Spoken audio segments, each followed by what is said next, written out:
Hello guys, welcome back to my channel. April 26, 1944. A photographer raises his camera in the executive offices of Montgomery Ward in Chicago. What he captures will become one of the most iconic images in American labor history.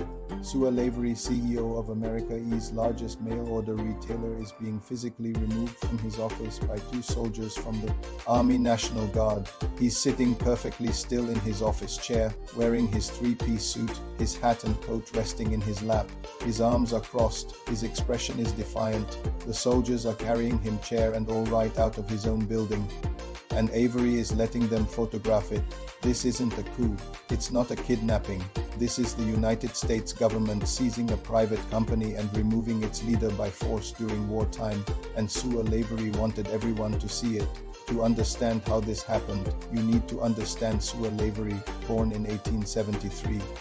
Avery was a self-made businessman who rose to lead Montgomery Ward, the retail giant that had revolutionized American shopping with its mail-order catalogs. At its peak, Montgomery Ward reached millions of rural American households that couldn't easily get to stores. By 1944, the company was essential wartime infrastructure, supplying clothing, tools, and household goods to civilian America while factories churned out war materials. Avery was also a committed conservative. He despised President Franklin Roosevelt, hated the New Deal, and saw labor unions as a communist threat to American capitalism. He wasn't just anti-union. He was ideologically opposed to their very existence. So when the National War Labor Board, created by Roosevelt to mediate labor disputes during World War II, ordered Avery to negotiate with Montgomery Ward's unionizing workers, Avery said, "No, not let's discuss terms, not we disagree, just, no, I refuse to recognize your authority." The National War Labor Board wasn't some peacetime agency playing politics. It existed because labor disputes during wartime could cripple the economy.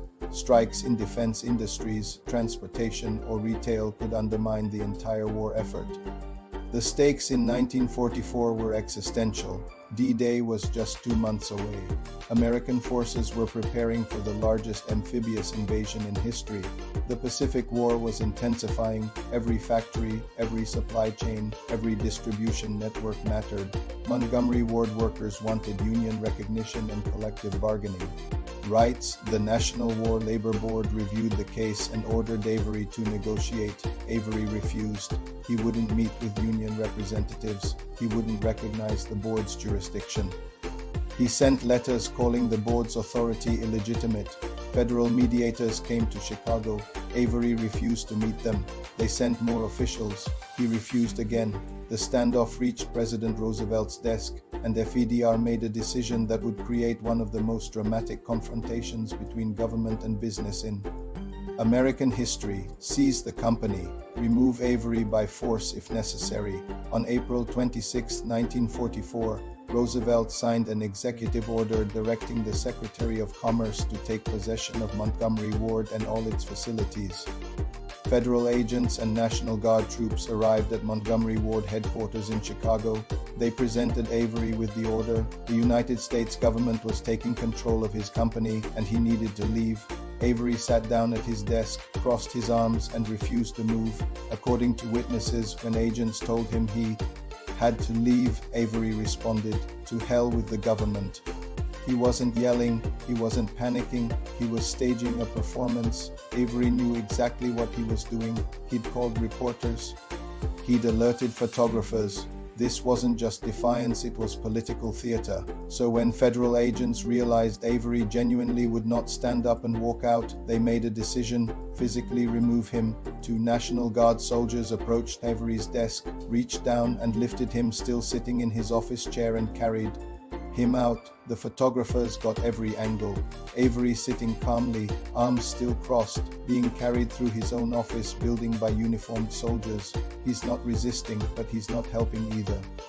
He is making them carry him so everyone can see. The federal government is removing a private business leader by force. The photo went viral 1940s style.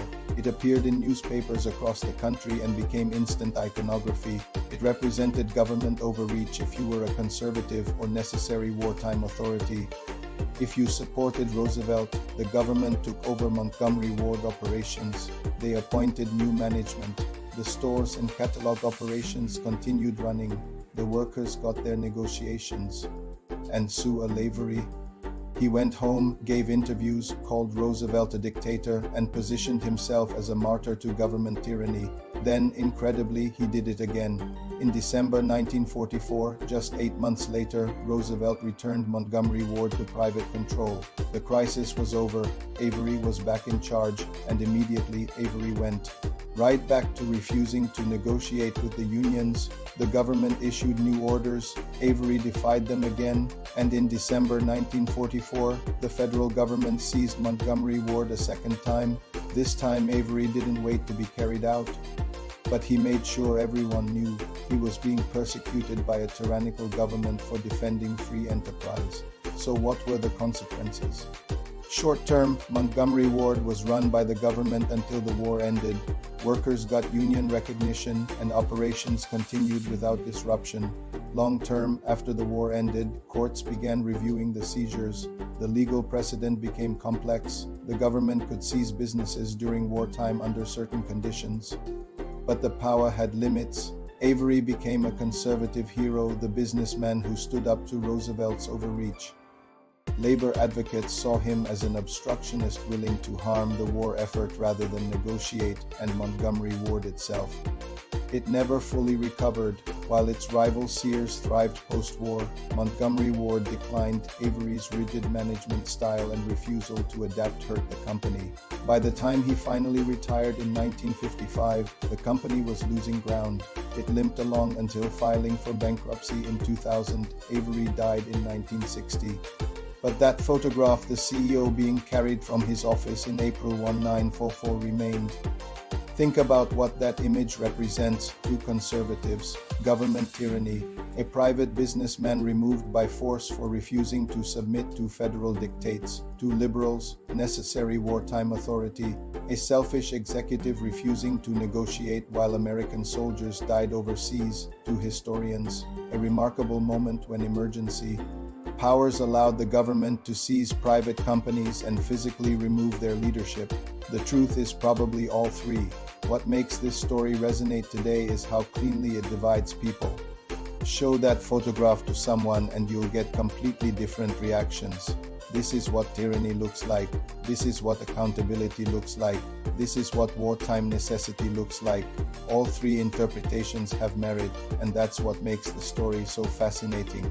Sewell Avery wasn't an evil man. He was an ideologically committed conservative who genuinely believed unions would destroy American prosperity. Roosevelt wasn't a dictator. He was using emergency powers to prevent labor disputes from undermining the war effort. The workers weren't pawns. They were fighting for basic labor rights. Everyone thought they were defending America, and that's why the photograph endures. It's a Rorschach test for political philosophy. What do you see? Government overreach or corporate accountability? Wartime necessity or executive tyranny? The photograph is simple: two soldiers carrying a seated man in a suit. But what it means is infinitely complex. Here's what we know for certain: Avery genuinely believed he was defending American freedom. Roosevelt genuinely believed he was protecting the war effort. The legal authority was questionable even at the time, and Montgomery Ward never recovered from the conflict. Sewell Avery wanted that photo taken. He thought it would make him a martyr and show government tyranny, and it did for both sides. The same image became propaganda for completely opposite interpretations: government seizure of private business, labor rights versus executive power, corporate autonomy versus collective responsibility, all of it captured in one photograph: two soldiers, one businessman, one chair. Still debated, still relevant, and still unclear who was right. That's American history, clear on what happened, endlessly debating what it meant. Thanks for watching. What do you think about this story? Let me know in the comments below, and don't forget to like and subscribe for more deep dives into history.